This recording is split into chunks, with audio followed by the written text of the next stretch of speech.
Página 122. A matéria surgiu do nada. Qual é o valor da matéria? Nenhum. Agora, a esfera é diferente, por a natureza ser de aparelho racional. A natureza e o mundo, de um modo geral, vão ficando aparelhados com a fase irracional, até ficar totalmente tudo sendo racional. O elétrico e magnético perdendo a sua predominância sobre o ser humano e todos entrando em equilíbrio por tudo ser racional. E aí a vida chegando no seu final, por a fase racional ser a última fase da vida da matéria, e o ideal de todos realizado, que é não nascer mais na vida da matéria, para não perder mais tempo com o que não tem valor. E assim, o bicho, por ser bicho, por ser inconsciente, criou uma infinidade de valores aparentes, criou uma infinidade de falsos valores na vida da matéria. O bicho valorizou a mentira como se fosse verdade. Então, o bicho criou uma infinidade de valores materiais. Então, dizendo um para o outro, isto tem muito valor e os valores, todos aparentes, tudo se acabando como sempre, e o bicho, com a sua inconsciência, valorizando a matéria como coisa que matéria tivesse valor. De onde surgiu a matéria? Do nada, e por isso tudo se acaba em nada. Então, qual é o valor do nada? Mas o valor do nada é nada. Mas o bicho, por ser bicho, valorizou o nada como se o nada tivesse valor. Agora veja o ponto de desequilíbrio na fase de animal racional. E por causa deste nada brigavam, guerreavam, se matavam e se torturavam, como coisa que o nada tudo fosse, como coisa que o nada tivesse valor. Veja a brutalidade do bicho. A inconsciência dominou de uma forma tal que o bicho queria ser o que nunca pôde ser. O bicho queria ser tudo, esquecendo ou não sabendo que nada era. A vaidade do bicho sempre foi tão grande que o bicho não dava conta da sua inconsciência. A vaidade cegava o bicho. A ambição, a ganância, a inveja, o olho grande, tudo isto cegava o bicho de uma tal maneira que o bicho não sabia como viver, porque a vida do bicho é penar, é sofrer, agonizando sempre, sempre insatisfeitos por muito bem que estejam.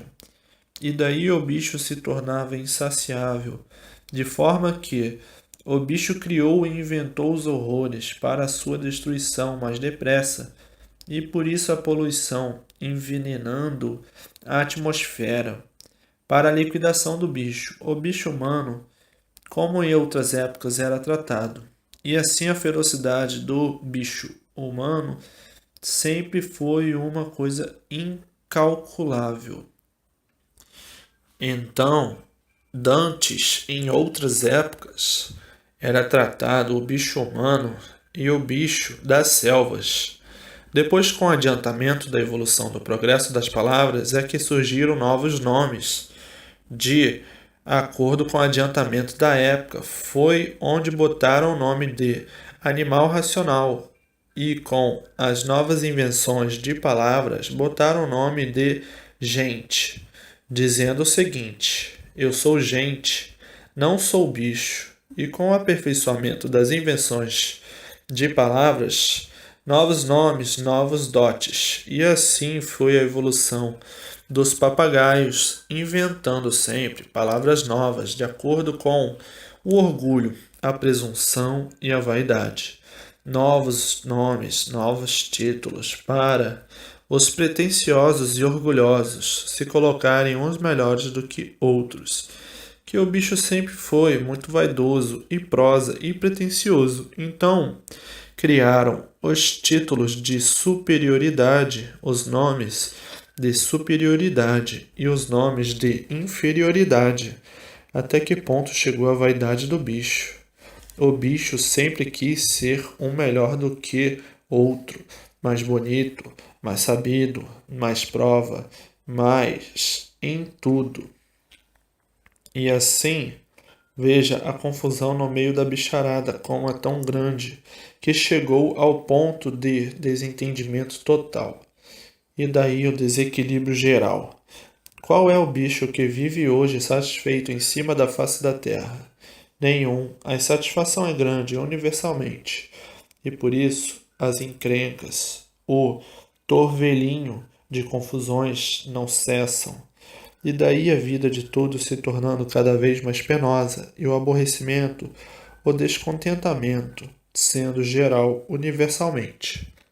Que o bicho ligado à matéria se entreteu tanto com a matéria que somente progrediu e evoluiu para a sua destruição mais rápida.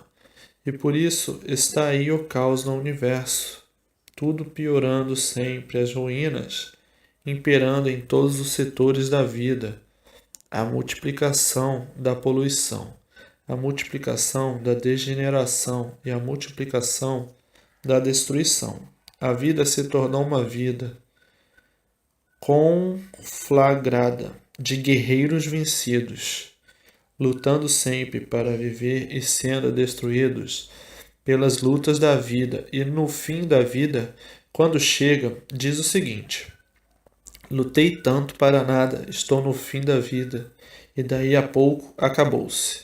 Se iludiram demais com as coisas materiais, se tornando materialistas, esquecidos da visão eterna, olhando a vida inteira para o chão, se preocupando demais e esquecendo o progresso evolutivo natural que era olhar para cima, para conhecer os habitantes da atmosfera e vida cósmica.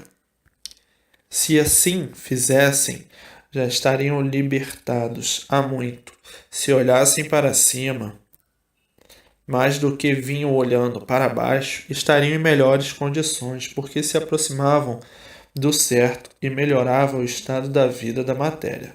Mas só olhando para a matéria, só para o chão, tinham mesmo que ficar assim, da maneira em que estão. Em vez do progresso material fosse cosmológico, a vida teria entrado em um ritmo diferente para melhor, porque começariam a receber orientações certas para o equilíbrio da vida da matéria, mas ficaram mais ligados no progresso da matéria, a evolução do mal, por tudo ser material. Triplicou-se de uma forma tal que ficaram do jeito que estão, todos lutando para ficarem livres do sofrimento e sendo tragados por ele, por tomarem um rumo errado, o rumo da esquerda, o rumo da matéria, o rumo da direita, o rumo cosmológico. Se tomassem o rumo cosmológico, já tinham encontrado a felicidade verdadeira há muito, mas tomaram o rumo da esquerda e estão à procura da felicidade até hoje sem encontrar, porque a evolução da matéria e o progresso da matéria só tinha que levar todos a regresso por ser um progresso de degeneração e poluição. Agora, hoje, todos acordados pelo conhecimento racional e tratando de se ligar o mais depressa possível ao mundo racional.